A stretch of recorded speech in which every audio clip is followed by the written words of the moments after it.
हेमंत जी मौजूद हैं, उनसे बात करेंगे। सर, इस मिशन मूवमेंट को कैसे देख रहे हैं? इस मिशन मूवमेंट को हम ऐसा देख रहे हैं कि आज के टाइम में जो युवा साथी जो हमारे हैं उनके अंदर एक चेतना जाग रही है मिशन मूवमेंट को लेके, जो कि बहुत ज़्यादा ऊर्जा के साथ निकल के आ रहे हैं। और आज आपने देखा जिस तरीके से मान्यवर काशीराम जी के परिनिर्वाण दिवस पे मैंने देखा बहुत सारे युवा आज उनको अपना अनुयायी मतलब मान के, उनको अपना मार्गदर्शक मान के, उनको अपना एक आइडल मान के यहाँ पहुँचे उनको नमन करने। कुछ लोगों से मेरी बात भी हुई तो मैंने पूछा भी कि भाई क्यों आए हो, तो उन्होंने बताया उनके बारे में। तो एक बड़ी बात है कि वो अपने महापुरुषों को, अपने नेता जो पुराने जिन्होंने सामाजिक परिवर्तन की नींव रखी, उन महापुरुषों को नमन करने आ रहे हैं क्योंकि उन्होंने समाज में कुछ काम किया। और आने के नमन करने के साथ साथ जानकारी भी बिल्कुल बिल्कुल वही तो कहने की, जो ये इतिहास को जानकर अपने अंदर एक चेतना जगा के, अपने अंदर एक ऊर्जा जगा के, जैसे नारे भी लगा रहे थे, आपने देखा होगा इतनी ऊर्जा के साथ नारे वो लगा रहे थे। बहुत सारे संगठन इस समय युवाओं के लिए काम कर रहे हैं, कुछ संगठन थोड़ा सा भटकाव की तरफ भी हैं। हमें चाहिए कि उनको मान्यवर काशीराम जैसे नेता, जो हमारी बहन जी हैं, इस तरह के नेता के उनके, या फिर ऐसे किसी बुद्धिजीवी के जो बहुजन मूवमेंट को बहुत अच्छे से परिपक्व तरीके से जानते हो, उनके अंडर में रह के सीखना चाहिए ताकि वो मार्ग ना भटके। क्योंकि बहुत सारे युवा जोश में आके कुछ गलत कदम भी उठा रहे हैं, उसके बाद उनको जेल भी हो जाती है, उनका करियर खराब हो जाता है। बहुत सारे आंदोलन में आपने और हमने देखा। तो हमें चाहिए कि ऐसे गलत चीज़ों से आप आवेश में आके ऐसे काम ना करें जिससे बहुजन मूवमेंट को नुकसान हो, आपके परिवार को नुकसान हो, आपके खुद को नुकसान हो। बहुत सारे जो युवा जो जेल गए, आज उनकी हालत मैं जानता हूँ। उनके बहुत सारे युवा ऐसे हैं जिनकी नौकरी लगने वाली थी सरकारी, और वो केस की वजह से नौकरी नहीं लग पाई। ये वो इतिहास है जो हमारे सामने खड़ी हुई है, आप देख रहे हैं, जिसने गुलामी से हुक्मरान बना दिया। कांशीराम साहब ने ये साइकिल से मूवमेंट लेके चले थे और यही एक मिशन था। यही एक मिशन था। जब हम बहुत छोटे थे, हमारे पिताजी भी साइकिल यात्रा पे निकले थे उनके साथ, और दिल्ली में उन्होंने काफी काम किया।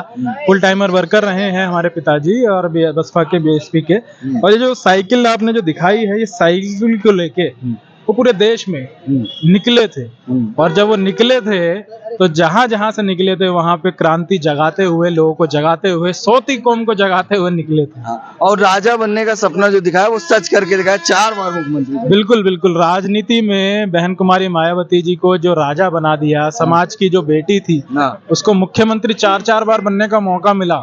इस देश में पहली बार ऐसा चमत्कार वो किसकी वजह से हुआ, सभी जानते हैं, मान्यवर काशीराम जी के, जो उन्होंने ज्योत जगाई, जो कौम को जगाया, जो उनके अंदर चेतना जगाई, जो कैडर उनको दिया। और एक बात कही जाती है, बाबा साहब कहते थे कि मैंने रानी के पेट का ऑपरेशन कर दिया है, अब रानी किससे पैदा होगी? वोट से पहले मतपेटी से। मतलब आज तो खैर ईवीएम आ गया है, तो मतपेटियां उस समय चलती थी, तो अब मतपेटी से राजा पैदा होगा। और उन्होंने करके दिखा दिया। और तमाम राज्यों में आज मुख्यमंत्री के चेहरे जो बहुजन समाज के लोग बन रहे हैं, वो कहीं ना कहीं मानवर कांशीराम की सोच है। देखिए, बाबा साहब ने बहुत लड़के, मतलब ये समझिए कि इतना, मतलब उनके दिल पे पत्थर रख के उन्होंने पूना पैक किया। बहुत सारी ऐसी, आप सब जो लोग जानते हैं, पढ़ेंगे तो जानेंगे कितनी मुश्किल से बाबा साहब ने हमें वोट का अधिकार दिलाया। और उस वोट के अधिकार का जो क्रांति है, जो उसके बारे में जो जागरूकता है, वो पैदा की मान्यवर काशीराम साहब ने। विपिन जी मौजूद है। विपिन जी यहाँ युवा है, मोटिवेशनल स्पीच भी देते हैं। हेमंत भाई, आप भी इनको जानते होंगे कि ये लड़का मेहनत कर रहा है, कैसे देख रहे पहले इन युवाओं की मेहनत को? देखिए, समाज के लड़के, ये जो मैं जब से लखनऊ में आया हूँ, मैंने देखा है कई सालों से जो विपिन भाई हैं और उनके साथ एक आशीष, क्या नाम है, आदित्य भाई हैं, ये दोनों लोग मेरे को हर एक कार्यक्रम में दिखते हैं। और कहीं ना कहीं किसी कोने में खड़े होकर युवाओं को समझाने का, समाज के लोगों को समझाने का काम, मोटिवेशन का काम कर रहे हैं। तो एक अलग काम है जो हर कोई कर नहीं सकता है। मतलब आप एक पीढ़ी हैं, अब आने वाले समय में युवा काम करेंगे, इनको बेहतर देख रहे हैं कि ऐसे युवाओं की जरूरत है। बिल्कुल बिल्कुल, ऐसे युवाओं की बहुत जरूरत है जो कैडराइज हों, जो ईमानदार हों, डेडिकेटेड हों, मिशन मूवमेंट को समझते हैं। कैसे देख रहे हैं मिशन मूवमेंट को आज के समय में? क्या जरूरतें हैं बहुजन समाज के युवाओं को समझाने के लिए? मूवमेंट तो सर यही है कि सबसे ज्यादा अपने लोगों को मतलब ये है कि जो हम उम्र की पीढ़ी है, क्योंकि 75% आज के दौर में है हम उम्र की पीढ़ी। हम उम्र में तो आजकल 50 बताई जा रही है युवा। 75% की सर बात कर रहे हैं इस समय, क्योंकि जो 40 साल के जो ऊपर हो गए उनकी मैं बात नहीं कर रहा हूँ, जो 40 साल और 18 साल के बीच 75% कम से कम है सर इस समय। तो ये बात कहते वक्त मैं थोड़ा सा पूछूंगा, ये बात कहते हुए 40 हेमंत भाई की तरफ देखने क्या है सर? नहीं, हेमंत भाई देखने का इशारा ये नहीं है, 40 से कम ही हूँ। 40 से इसीलिए मैंने कहा, इशारा क्योंकि भाई लोगों से में सब लोग सीखते रहते हैं एक पास में, क्योंकि अगर हम लोग युवा एक साथ नहीं होंगे और संगठन के साथ में अगर एक साथ काम नहीं करेंगे तो मुझे लगता नहीं कि बहुत लंबे समय तक हम एकजुट होकर के काम कर पाएंगे। आने वाला दौर युवाओं का है, आने वाला दौर युवाओं का है। युवाओं में कौन बेहतर विकल्प दिख रहा है?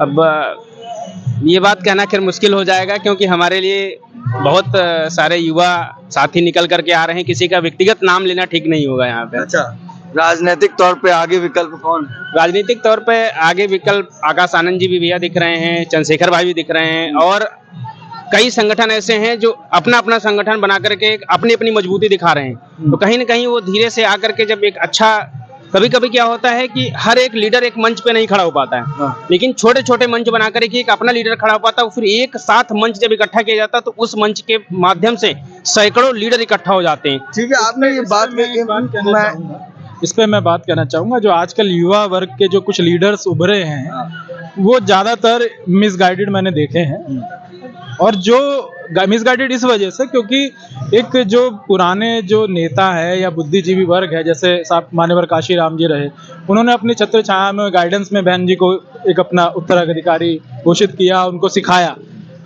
एक सीखने की प्रक्रिया है, जैसे हम पढ़ते हैं, लिखते हैं, सीखते हैं, तो राजनीति और सामाजिक काम को भी अलग से सीखने की जरूरत है। जो पुराने कार्यकर्ता रहे, डेडिकेटेड ईमानदार जो नेता रहे, उनकी छत्र छाया में आपने कितना सीखा है, कितनी डेडिकेशन है, कितनी ईमानदारी है मिशन मूवमेंट को लेके, तो वो डेडिकेशन जो अभी नजर आती है, जो भटकाव नजर नहीं आता है, जो ईमानदारी अभी नजर आती है, जो गाइडेंस जो नजर आती है, फिलहाल मुझे देश में एक ही नाम आकाश आनंद दिखते हैं। मैं यही एक सवाल करने जा रहा था, जिस मिशन मूवमेंट की हम बात कर रहे हैं, मानवर साहब ने ही DS4 बनाया, मानवर साहब ने ही बामसेफ बनाया, मानवर साहब ने ही बसपा बनाया, मगर तमाम ऐसे लोग हैं कांची राम का नाम लगाकर अपनी पार्टी बना रहे, अपने नेता बना रहे हैं, अपने ही लोगों को कह रहे हैं कि हम मिशन मूवमेंट के साथ हैं। इस मिशन मूवमेंट को क्यों वो भूले जा रहे हैं? वो समाज को गुमराह कर रहे हैं, व्यक्तिगत समाज को गुमराह कर रहे हैं, और उनको एक साथ आना चाहिए, क्योंकि एक साथ जब आते हैं तो सामाजिक तौर पर अपने संगठन बना सकते हैं, मगर नॉन रजिस्टर्ड, क्योंकि RSS भी नॉन रजिस्टर्ड है, इवन अगर हम गलत हो, और नॉन रजिस्टर्ड होने के बाद आप दिखाते हैं कि आप पार्टी के लिए नहीं, आप समाज के लिए सक्रिय हैं। अगर आप रजिस्टर्ड कराए तो कहीं ना कहीं आप NGO चलाना। बिल्कुल बिल्कुल। देखिए, यहाँ पे एक बात मैं कहना चाहूंगा, हमारे मार्गदर्शक शांतश्री बोस जी जो अब इस दुनिया में नहीं है, हमारे गुरु, तो उन्होंने एक बात बड़े अच्छे तरीके से कहते थे कि देखिए, RSS एक संगठनों का संगठन है। वो अपने आप को कहता है संघ परिवार, हजारों संगठन है, सब अपने आप को मिलके सिर्फ बनाते हैं संघ परिवार, जो कि रजिस्टर्ड नहीं है। और यहाँ पे हजारों रजिस्ट्रेशन, हजारों लाखों रजिस्ट्रेशन वाले संगठन बाबा साहब के नाम पे, मिशन मूवमेंट के नाम पे, उन्हीं में आपस में मारा मार। तो ये एक चीज देखने वाली है कि जहाँ पे संघ परिवार मिलके काम कर रहा है, यहाँ पे अलग अलग लाख, उससे ज्यादा संगठन हमारे पास हैं आज बाबा साहब के नाम पे, तो आपस में मारा मार है। तो हमें एकजुट होकर काम करने की जरूरत है, नाम के पीछे ना पड़े। वहां पे देखिए नाम चलता नहीं, RSS में इतने सारे संगठन, किसी का ज्यादा नाम चलता है, सिर्फ एक संघ परिवार है, उसके एक प्रमुख हैं, प्रमुख मोहन भागवत जी, उनका नाम चलता है। बाकी आप शायद, मुझे लगता है किसी का ज्यादा नाम जानते भी नहीं होंगे, पर ज्यादातर कुछ नाम होंगे गिने चुने, लेकिन नहीं जानते होंगे। तो ऐसे ही हमें अपने परिवार की तरह एकजुट होके एक अपनी बहन जी को नेता मान के काम करने की जरूरत है। सारे संगठन जिस दिन जुड़ जाएंगे ना, उस दिन आप इस भारत की तस्वीर बदल सकते हैं। जैसे पार्टी बना लेते हैं संगठन से। देखिए, पार्टी का तो एक अपना, मैं चाहूंगा, मैं उस पे, अब मैं क्या कहूँ, पार्टी बनाना, एक संगठन बनाना कहीं ना कहीं एक पद की लालसा है। एक अपने नाम को, एक अपने लोकप्रियता, मैं की भावना, प्रक्रिया है कि मैं नेता बन जाऊं। चलिए ठीक है, आप नेता बन गए, लेकिन समाज को क्या मिल रहा है, समाज में क्या आप योगदान दे पाए? जैसे ये आप देख रहे हैं भव्य, ये जो यहाँ पे देख रहे हैं, स्मारक देख रहे हैं, और बहुत सारे काम यहाँ पे आज उत्तर प्रदेश एक ऐसा राज्य है, मैं कई राज्यों में गया हूँ कार्यक्रम करने अपने संगीत के माध्यम से। एक ऐसा राज्य है जहाँ पे आपको जगह जगह जगह बहुजन महापुरुषों की मूर्तियां, उनके नाम के स्मारक, उनके नाम के राज्य में देखने को मिलेंगे। बिल्कुल।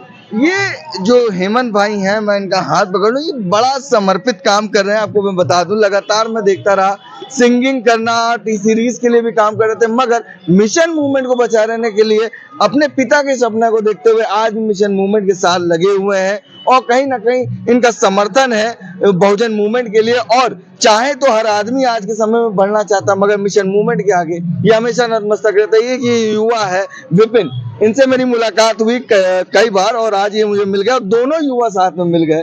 तो इनसे मैंने बात करने की कोशिश की। ये मोटिवेशनल स्पीच भी देते हैं और बेहतर बिजनेस भी कर रहे हैं। और कहीं ना कहीं जिस तरह से हेमंत भाई ने इनके बारे में बताया कि कहीं भी कार्यक्रम में ये वहां पहुंच के इन मूवमेंट के बारे में युवाओं को जागरूक करते हैं। इन्होंने जैसा कुछ बताया, युवाओं की सोच किस ओर जानी चाहिए, मिशन मूवमेंट क्या था, मानवर साहब क्या चाहते थे, उस सपने को कितना पूरा करना है, ये इन्होंने हमारे वीडियो में बताया। कैसा लगा हमारा वीडियो कमेंट करके जरूर बताइएगा। बाकी बने रहिए हमारे चैनल के साथ। धन्यवाद।